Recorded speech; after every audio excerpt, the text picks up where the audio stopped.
के अपन स्टार्ट करने जा रहे हैं, तो उससे पहले मैं चाहूंगा कि अपन अपनी प्रेयर करें जो अपन करते हैं। तो उसके लिए मैं बुलाना चाहूंगा रेनू मैम को। Please welcome ma'am.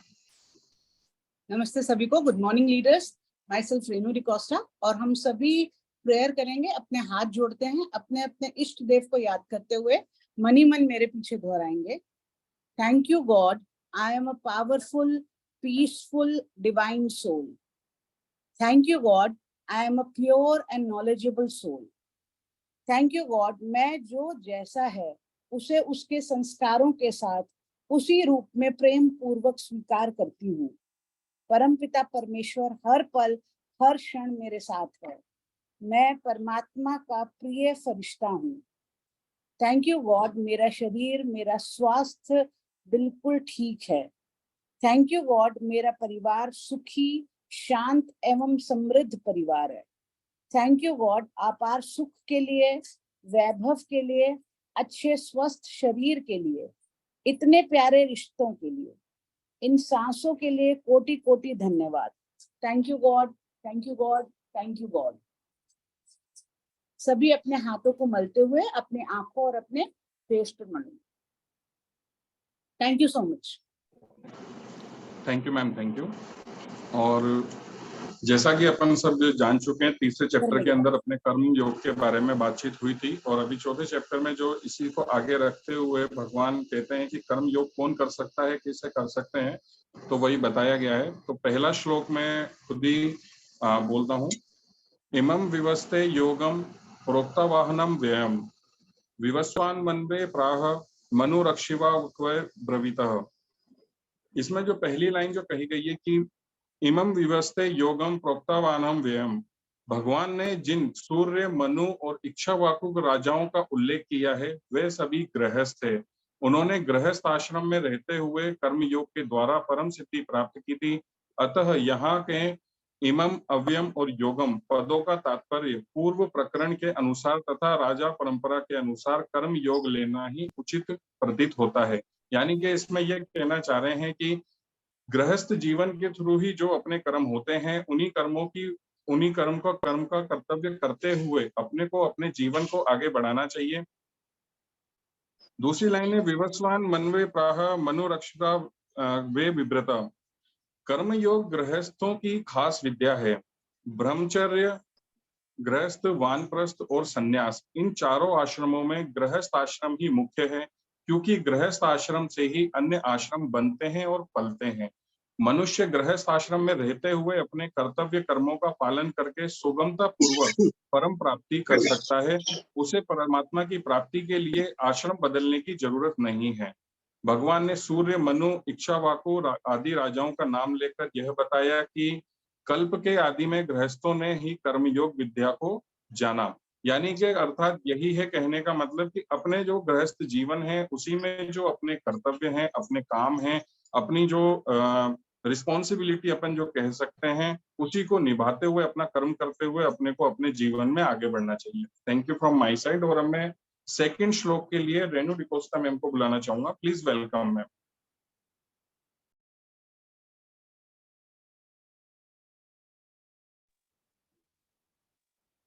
Renu ma'am. जी जी, thank you Ashwini. Sorry leaders for a second, I am sorry. So second श्लोक को आगे बढ़ाते हैं। एवं परंपराप्तम इमं राजर्षयो विदु सकालेन महता योगो नष्ट परंतप। सॉरी, थोड़ा सा गलती हो सकती है बोलने में, लेकिन आगे बताएं अगर तो यहाँ पर भगवान कैसे बता रहे हैं। यहाँ पर प्रभु हमें बता रहे हैं कि सूर्य भी मेरे द्वारा बताए गए कर्म को करता है। हमने जैसे बाइबल में भी पढ़ा है, और हमने अपने जैसे मेरे अपने पापा मम्मी हमारे पिताजी जब बताते थे हम लोगों को, तो सबसे पहले बोला कि सूर्य की रचना करी, फिर पूरी पृथ्वी पे इस तरीके से संसार की उत्पत्ति हुई धीरे धीरे। तो यहाँ पर वो बोल रहे हैं कि मेरे द्वारा कहने पर ही सूर्य भी कर्म कर रहा है। और हम सब जानते हैं, आज हम 2-3 इंच भी शायद आगे पीछे होते पृथ्वी से, सूर्य से दूर होते, तो शायद इतनी अच्छी हमारे यहाँ पर वनस्पति ना होती या हम लोगों की उत्पत्ति ना हो पाती। अगर साइंटिफिक वे से देखा जाए तो ये करा किसने? यूनिवर्स की उत्पत्ति कैसे हुई? प्रभु के द्वारा। चाहे हम किसी भी धर्म में बात करते हैं, सेम बात सामने आती है। अब यहाँ वो कह रहे हैं कि जब मैंने सूर्य को आज्ञा दी तो सूर्य ने काम किया, और मेरे द्वारा बताए गए जो हमारे सबसे पहले मनुष्य हुए हमारे वेदों के हिसाब से मनु, तो मनु भी मेरे द्वारा बताए गए कर्म करने लगे। उसके बाद आगे आगे आगे राजा हुए, तो वो राजा भी कर्म योग को ही पालन कर रहे थे, कर्म योग पर ही ध्यान देके काम करते थे। और कर्म योग को सभी को अपनाना चाहिए, ऐसा वो बता रहे हैं। चाहे वो हम अपने परिवार में हो, समाज में हो, या हम अपने किसी भी गांव मुख्य, जो मतलब उनका कहने का मतलब है कि जो भी कोई भी एक कम्युनिटी का जो मुखिया हो, उसको कर्म योग को जरूर जरूर अपनाना चाहिए। और कर्म योग में वो आगे क्या कहते हैं कि इस विद्या के द्वारा कर्म योग को जानते हुए, मानते हुए, भोगों में आसक्त हुए बगैर सही तरीके से राज्य का संचालन। अब राज्य का संचालन हो, घर का संचालन हो, एक स्कूल का संचालन हो, एक हॉस्पिटल का, मतलब हर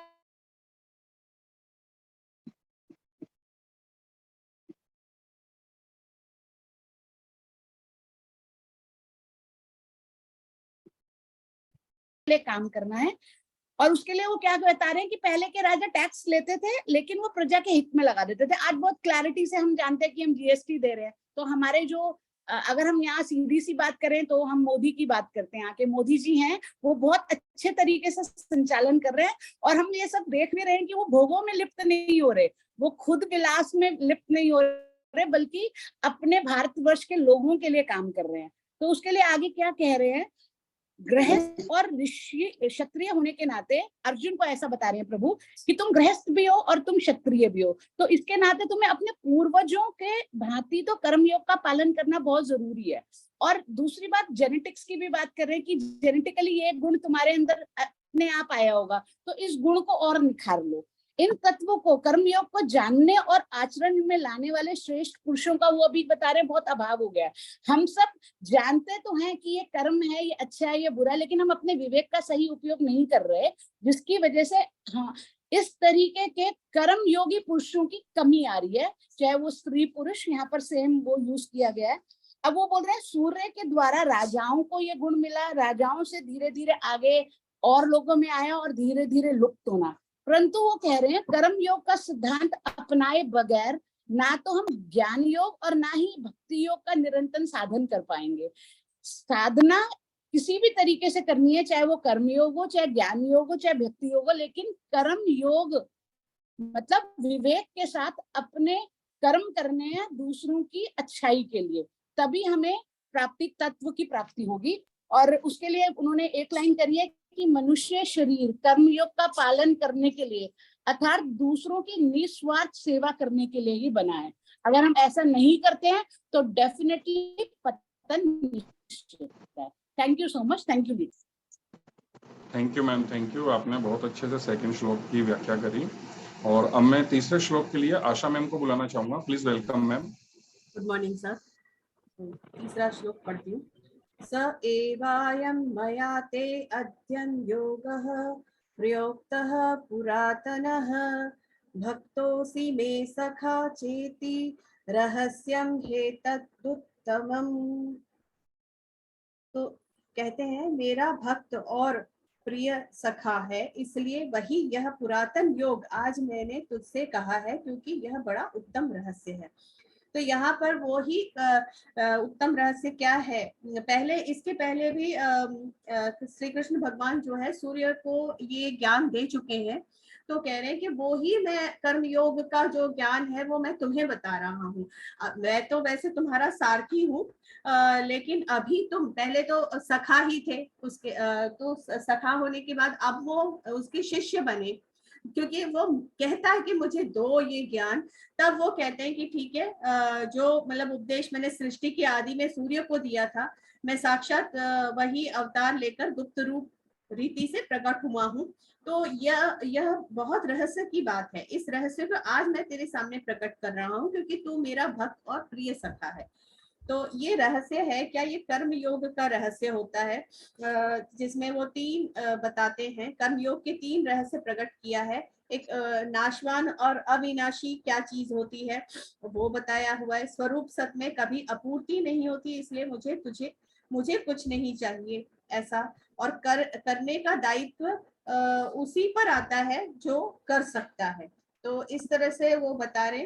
और नियत कर्म का किसी भी अवस्था में त्याग न करना तथा नियत समय पर कार्य करने के लिए तत्पर रहना भी सूर्य की अपनी विलक्षणता है। तो वही बता रहे कि कर्मयोगी भी सूर्य की तरह अपने नियत कर्मों को नियत समय पर करने के लिए सदा तत्पर रहता है। तो वो कहते हैं कि कर्मयोग का पालन करते हुए शुभ और अशुभ कर्मों के फलस्वरूप अनुकूल और प्रतिकूल परिस्थिति सामने आती है, परंतु उस परिस्थिति से संबंध जोड़कर उसे अपनी मानकर सुखी दुखी होना मूर्खता है। तात्पर्य यह है कि अनुकूल और प्रतिकूल परिस्थिति का आना तो कर्मों का फल है और उसी से सुखी दुखी होना अपनी अज्ञानता मूर्खता का फल है।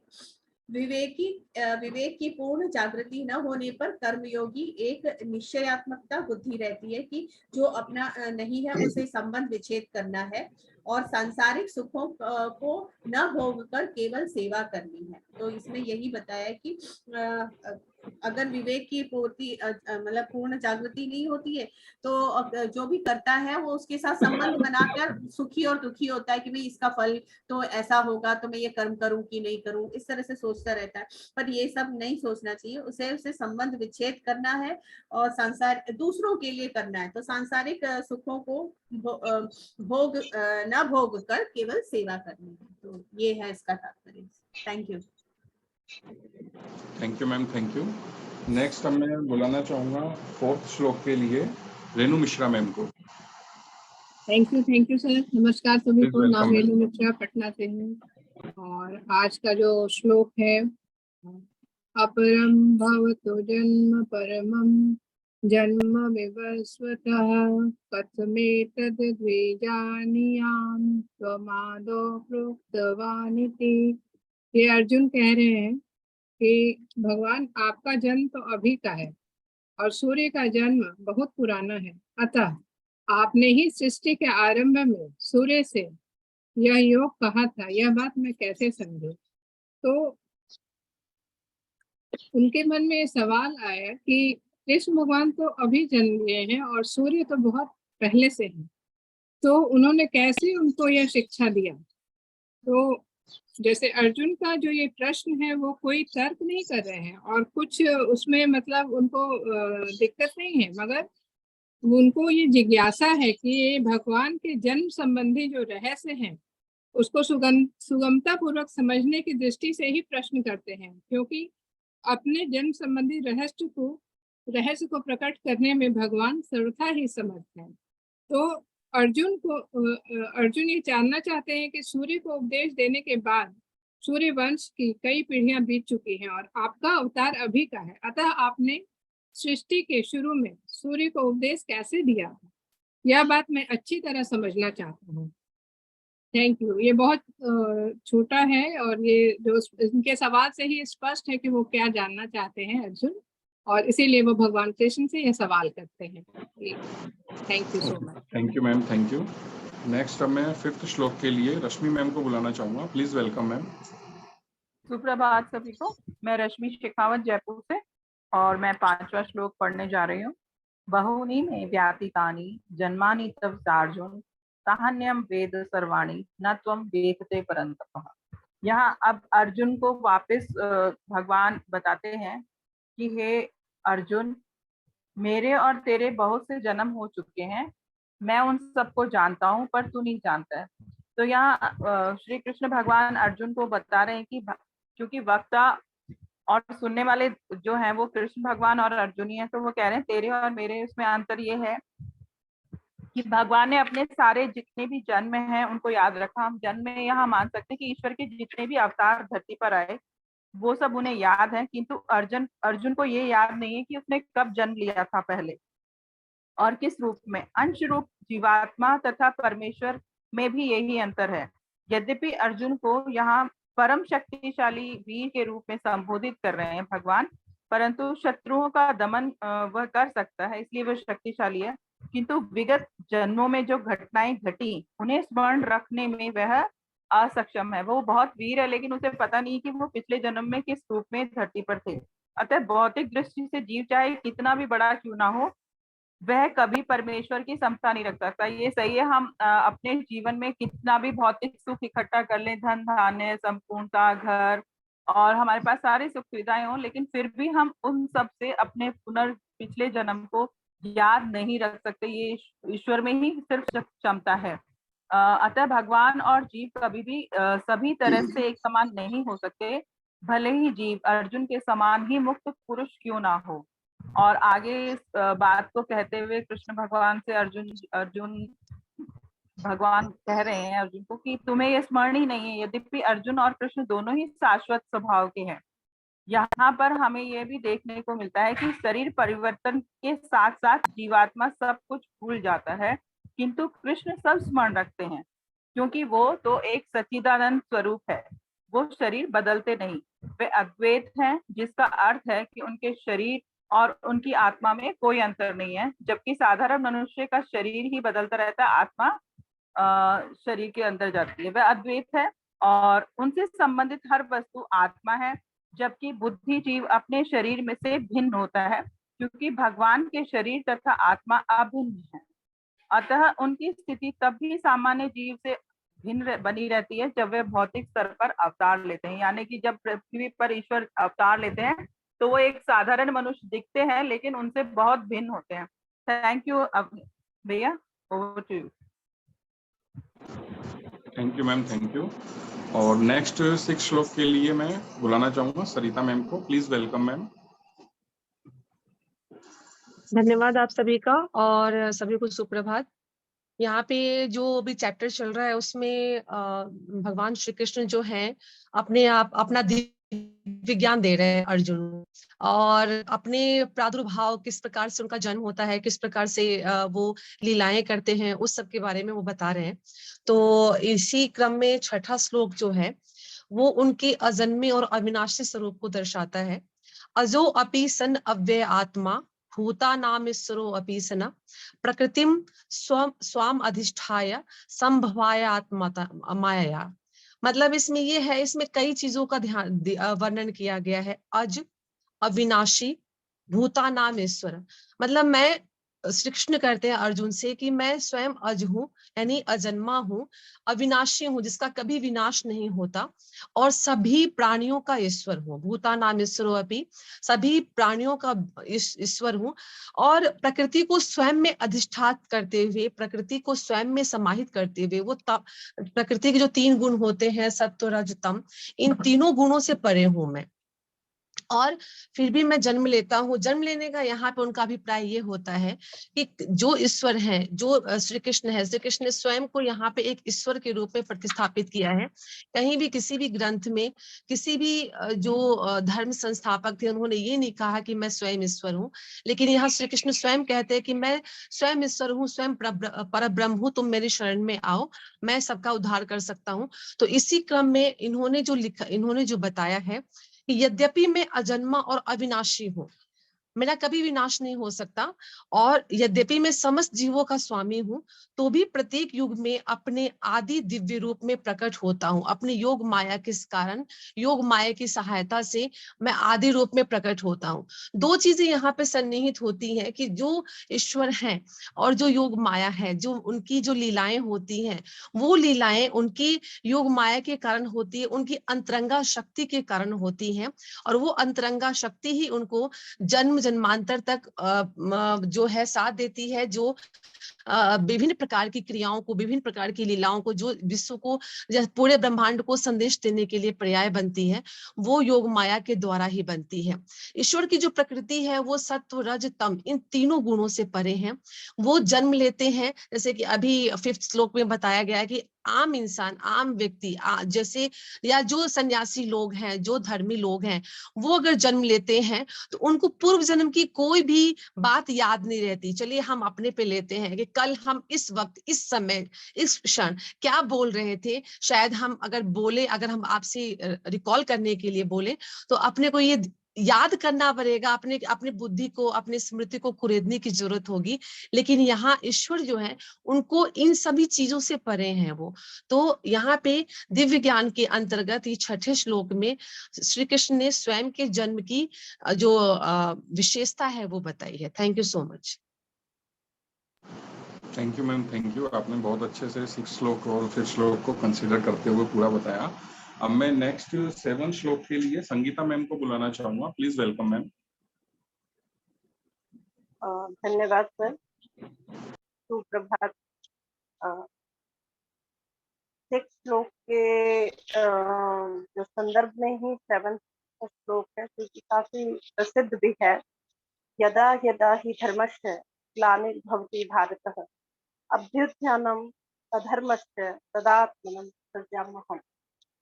ये कृष्ण जो है वो अर्जुन को आगे समझाते हुए कहते हैं, जैसा कि अभी मैम ने बताया कि उनका जन्म और जन्म के रहस्य क्या है अर्जुन को समझ में नहीं आता है। तब परमात्मा कहते हैं, भगवान कहते हैं कि हे भारतवंशी अर्जुन, मेरा जन्म यदा यदा मैंने जब जब होता है, जब जब धर्मस्य ग्लानिर्भवति, धर्म की हानि होती है, तभी मैं जन्म लेता हूँ। और साथ ही परमात्मा ये भी कहते हैं कि जब और तब तब मैं अपने आप का सृजन करता हूँ। जब जब इस धरती पर धर्म की हानि होगी, तब तक मैं अपने आप का सृजन करता हूँ। और यहाँ पर ये भी हम के माध्यम से समझ सकते हैं कि परमात्मा का जन्म एक युग में कई बार हो सकता है। और यहाँ एक बात स्पष्ट रूप से कही गई है कि जिस युग में जितना धर्म रहना चाहिए उतना जब तक रहता है तब तक ईश्वर स्वयं प्रकट नहीं होते हैं। जब धर्म की हानि होने लगती है तो कई ऐसे संत और महापुरुष उत्पन्न होते हैं ईश्वर की ही कृपा से, जो हम सबको सन्मार्ग पर लाने का प्रयास करते हैं।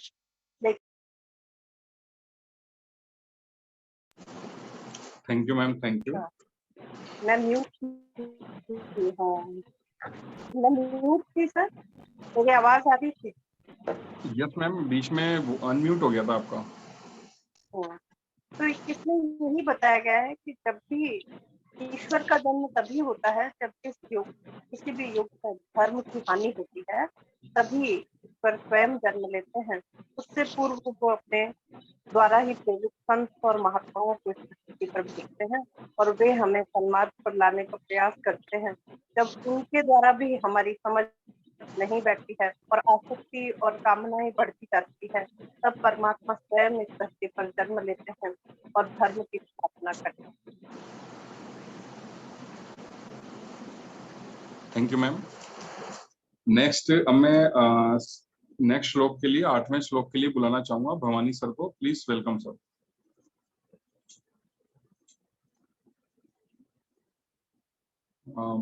भवानी सर, मेरी आवाज आ रही है?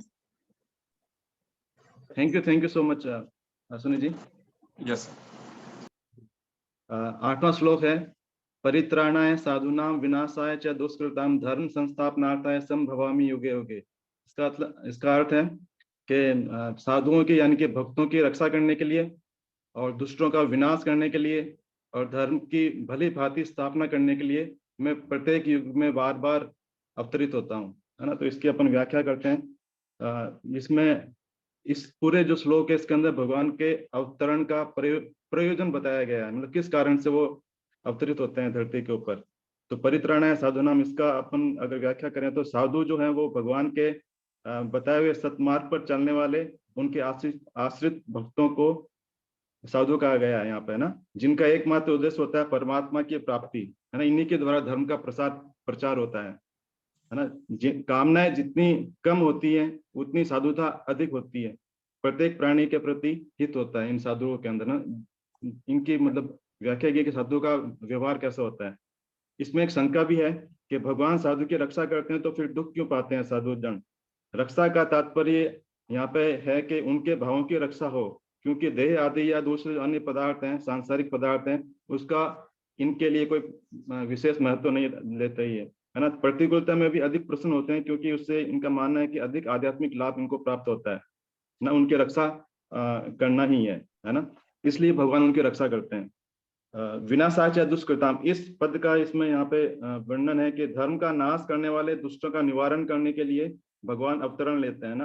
अत्यधिक कामना के कारण दुर्गुणों में लगे रहते हैं ये लोग, साधुओं पर अत्याचार करते हैं, भगवान और वेद शास्त्र का विरोध करते हैं। ऐसे असुरी वृत्ति वाले मनुष्य को यहाँ दुष्कृतम कहा गया है। भगवान अवतरण लेके ऐसे ही दुष्टों का संहार करते हैं। यहाँ पे फिर से एक शंका होती है उत्पन्न कि भगवान सब प्राणियों को अगर ये संभाव से देखते हैं तो फिर वो दुष्टों का संहार क्यों करने के लिए आते हैं। तो यहाँ पे इसका निवारण है कि जो मनुष्य भक्तों का अपराध करता है वो भगवान का भी वैरी हो जाता है ना। यहाँ पे स्वामी जी ने रामायण की भी एक चौपाई बताई है।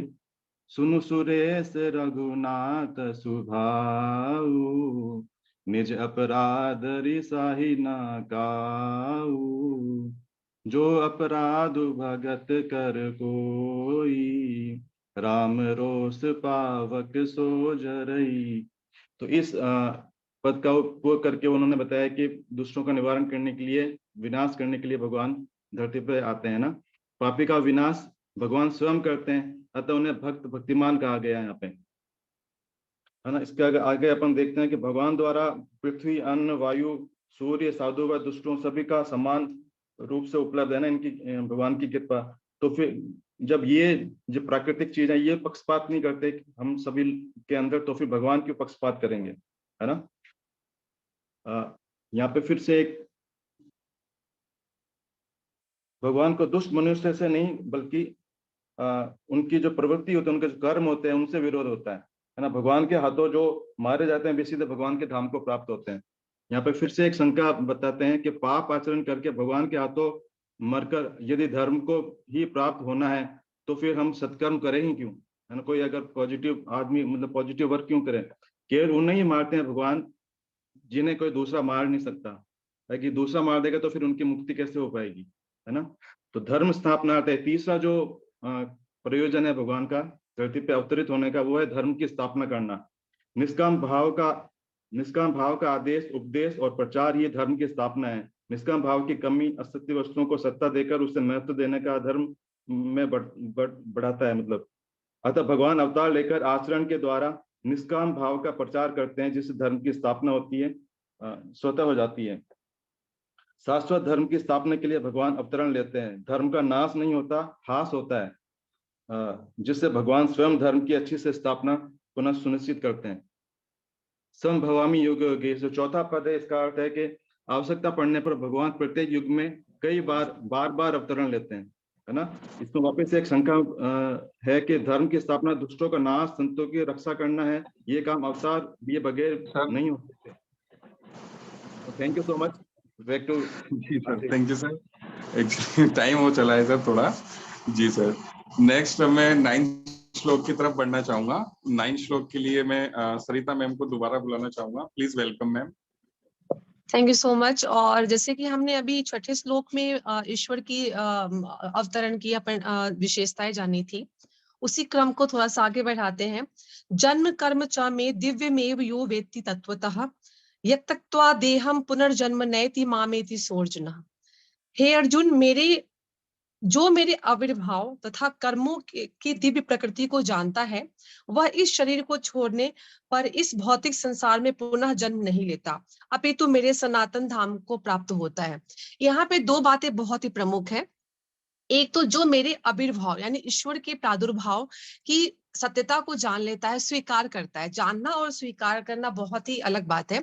अगर हम किसी भी ईश्वर की अस्तित्व को हम स्वीकार कर लेते हैं कि वो हैं, वो इस प्रकार से हमारी सहायता करते हैं, जब हम ब्रह्मांड की सत्यता को स्वीकार करते हैं, जैसे हम अफर्मेशन वगैरह में बोलते हैं, तो वो जो चीजें हम चाहते हैं वो हमारे पास में लौट के आती हैं, हमें वो मिलना शुरू हो जाता है। उसी प्रकार से जब हम ईश्वर की सत्यता को, उनकी प्रादुर्भाव की प्रकृति को जान लेते हैं, तो हमें जो दिव्य धाम की प्राप्ति होती है, जो जन्म जन्मांतर की जो ये बंधन है, उनसे हमें मुक्ति मिलती है। दूसरी बात यहाँ पे कही गई है कि कर्मों की दिव्य प्रकृति, अभी कर्म पे हम बात कर रहे हैं। कर्मों की दिव्य प्रकृति क्या होती है? जब भी कोई काम हो रहा हो उसमें कर्ता का भाव ना रखते हुए स्वयं परमात्मा को समर्पित करना ही कर्मों की दिव्य प्रकृति है। एक जब श्लोक हम किसी भी भगवान को भोग, गोविंद को भोग लगाते हैं तो हम एक श्लोक बोलते हैं, तो दीयम वस्तु गोविंद तत्तुभ्यमेव समर्पय, अरे तुम्हारा ही वस्तु है गोविंद और तुम्हें ही समर्पित कर रहे हैं हम। तो इसी प्रकार जब भी कोई कर्म हम करने जा रहे हो तो उसी परमात्मा को समर्पित करते हुए अगर हम करते हैं तो अपने आप में वो प्रकृति जो होती है कर्म की वो दिव्य हो जाती है। तो यहाँ पर श्री कृष्ण ने कहा है कि जब कर्म की प्रकृति आपकी दिव्य होगी, यानी परमार्थ युक्त होगी, अपने स्वार्थ के लिए नहीं होगी, तो वो प्रकृति जो होगी कर्म की वो दिव्य होगी और इस दोनों का जो कॉम्बिनेशन होगा, समन्वय होगा, वही आपको दिव्य धाम की ओर लेकर के जाएगा, आपको जन्म जन्मांतर के बंधन से भी मुक्त करेगा। Thank you so much. Thank you ma'am, thank you. और अब मैं लास्ट 10वें श्लोक के लिए बुलाना चाहूंगा योगेश सर को। Please welcome sir. Thank you sir. तो अब मैं लास्ट 10वां श्लोक, भगवान के जन्म कर्म की दिव्यता को जानने वाले कैसे होते हैं, इसका वर्णन अब आगे के श्लोक में करते हैं। वीत राग भयो क्रोधा मन्य मया मामो प्राशिता बहवो ज्ञान तपसा पूता मंदा व मांगता। यानी इसमें वीत राग मय भय क्रोधा, राग भय और क्रोध से सर्वथा रहित, मन में यानी मुझ में तल्लीन, माम यानी मेरे ही, मामु प्राश्रिता यानी उपाश्रिता आश्रित ज्ञान रूप से तप से पवित्र हुए बहुत से भक्त मेरे स्वरूप को प्राप्त हो चुके हैं। यानी इसमें यही कहना चाहते हैं कि भगवान राग भय और क्रोध से मुक्त होकर मनुष्य मुझे पूरी तरह से लीन होकर मेरी शरण में आकर, अतीत में कई व्यक्ति मेरे ज्ञान से शुद्ध हो गए और इस तरह मेरे दिव्य प्रेम को प्राप्त किया। अब मन की शुद्धि कैसे हो? मोह भय और क्रोध को त्याग कर मन को ईश्वर में लीन करने से वस्तुतः आसक्ति ही भय और क्रोध दोनों का कारण है। भय इस आशंका से उत्पन्न होता है कि हमारी आसक्ति की वस्तु हमसे छीन ली जाएगी और क्रोध तब उत्पन्न होता है जब हमारी आसक्ति की वस्तु की प्राप्ति के लिए बाधा आती है। बाधा आती है तो आसक्ति इस प्रकार मन के मेल का मूल कारण है। माया की इस दुनिया में भौतिक प्रकृति के 3 गुण हैं, सत्व, रजस और तमस। तो यानी सत्व यानी अच्छाई, रजस यानी जुनून और अज्ञान, तमस यानी अज्ञान। संसार की सभी वस्तुएं और व्यक्ति तो इन 3 गुणों के दायरे में आते हैं। जब हम आपके मन को किसी भौतिक वस्तु या व्यक्ति से जोड़ते हैं तो हमारा मन भी 3 गुणों से प्रभावित हो जाता है। इसके बजाय जब हम उसी मन को भगवान से समाहित करते हैं जो भौतिक प्रकृति के 3 गुणों से परे हैं, तो ऐसे भक्ति को मन शुद्ध करती है। और इस प्रकार काम, क्रोध और लोभ, ईर्ष्या और भ्रम के दोषों से मन को शुद्ध करने का सबसे बड़ा नुस्खा है। इसे दुनिया में अलग करना और इसे परम भगवान से जोड़ना ही है। Thank you sir. Thank you sir, thank you.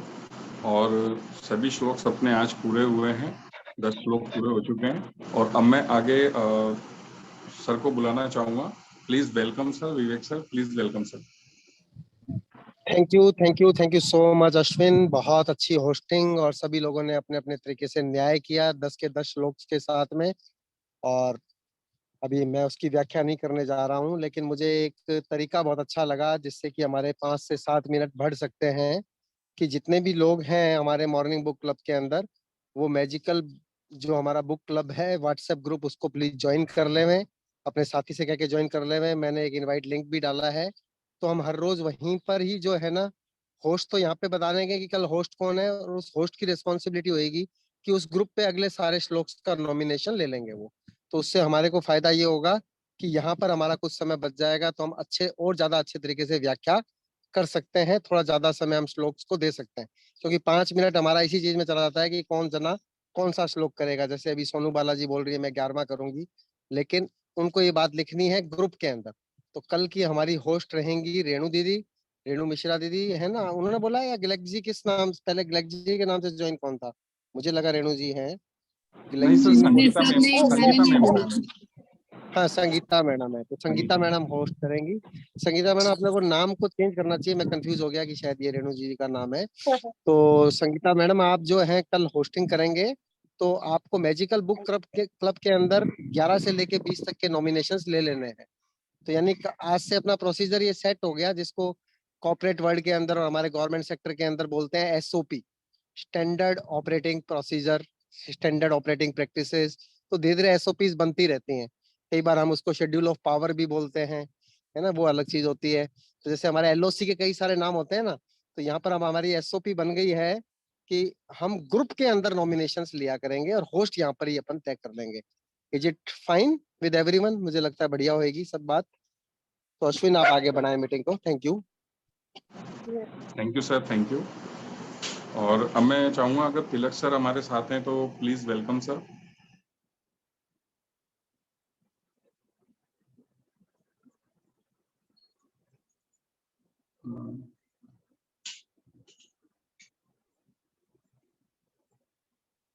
शायद तिलक सर नहीं है शायद आज।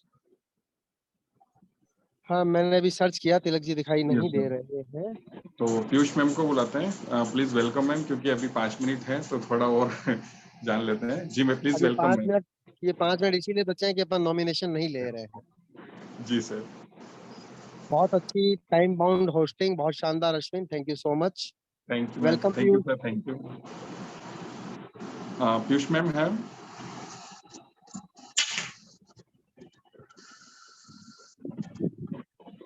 आज के 10 लोग का सार कोई भी व्यक्ति बताना चाहे तो उसका स्वागत है, क्योंकि उसके अंदर शुरू के अंदर अर्जुन को, मतलब अर्जुन की शंकाओं का निवारण किया, यानी कि अर्जुन के माध्यम से हम सब लोगों की शंकाओं का निवारण हुआ। इन श्लोक के अंदर ये बताया है, अर्जुन बोलते हैं कि भाई जब हमारे आप क्या बता रहे हो कि आपने सूर्य को ज्ञान दिया? आप तो अभी देवकी के थ्रू पैदा हुए हो, सूर्य तो चिरकाल से कब से चला आ रहा है, आप कैसी बातें कर रहे हो? आपने सूर्य को ज्ञान कहाँ से दे दिया?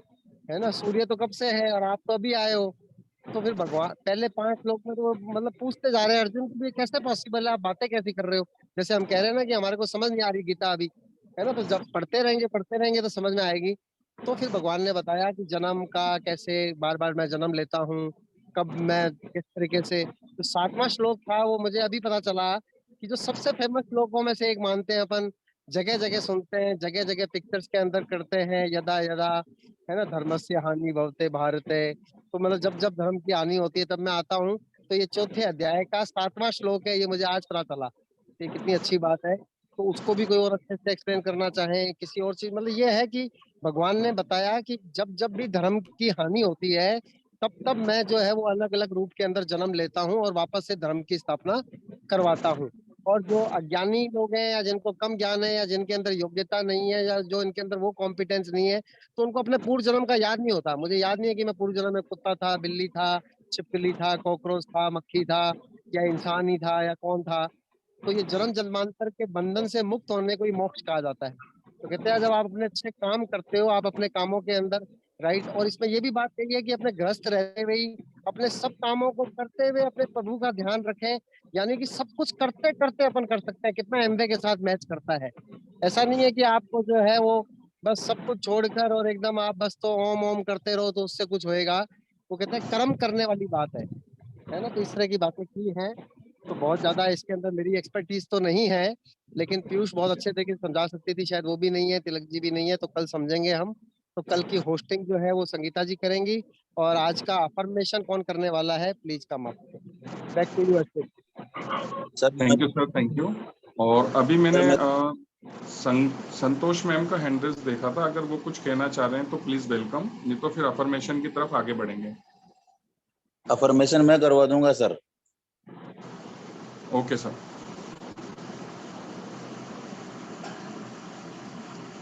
ओके, तो ठीक है सर, आप अफर्मेशन कराइए please. Welcome sir, Shyam sir. धन्यवाद सर मेरे को मौका देने के लिए।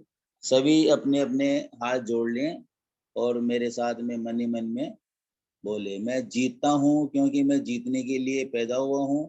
मेरी टीम बहुत ही उत्साहित, एकजुट, शक्तिशाली एमवे का इतिहास रचने वाली टीम है। मैं और मेरी टीम रोज डेमो करते हैं, प्लान दिखाते हैं और इसी तरह से अपने नेटवर्क को आगे बढ़ा रहे हैं। मैं और ये मेरी टीम 100% प्रोडक्ट यूज करते हैं और बहुत ही आसानी से हर माह 600 पीवी पर्सनल रिटेल करते हैं। हमारे मेंटर्स बहुत ही अच्छे हैं और हम सब मेंटर्स के मार्गदर्शन के लेकर आगे बढ़ रहे हैं। मैं और मेरी टीम रोज सक्सेस की वार्ता सुनते हैं और किताबें पढ़ते हैं। मैं और मेरी टीम सभी मीटिंग में बढ़ चढ़कर भाग ले रहे हैं और इसी से हम प्रभावशाली लीडर बन रहे हैं। एमवे का बिजनेस बहुत ही सरल है और डायमंड एम बिगोम जाना मेरे लिए बहुत ही सरल और आसान है। मैं और मेरी टीम ढेर सारा पैसा कमा रहे हैं और मेरा पैसा मेरी तरफ खींचा चला आ रहा है। मैं और मेरी टीम में सभी के सपने सच हो रहे हैं। मैं जीतता हूँ क्योंकि मैं जीतने के लिए पैदा हुआ हूँ। Thank you God, I am a diamond. Thank you God, I am a diamond. Thank you God, I am a diamond. Thank you God, thank you God, thank you God. अब अपने अपने हाथ रब करके और अपनी आंखों के पूरे शरीर पे लगा सकते हैं। Thank you sir, thank you. Thank you sir, thank you. और अपना टाइम भी हो चला है। Thank you everybody. Thank you sir, thank you सभी का। Thank you everyone for Sir. giving me this opportunity. बढ़िया affirmation, See you sir. tomorrow. You. Great. Okay.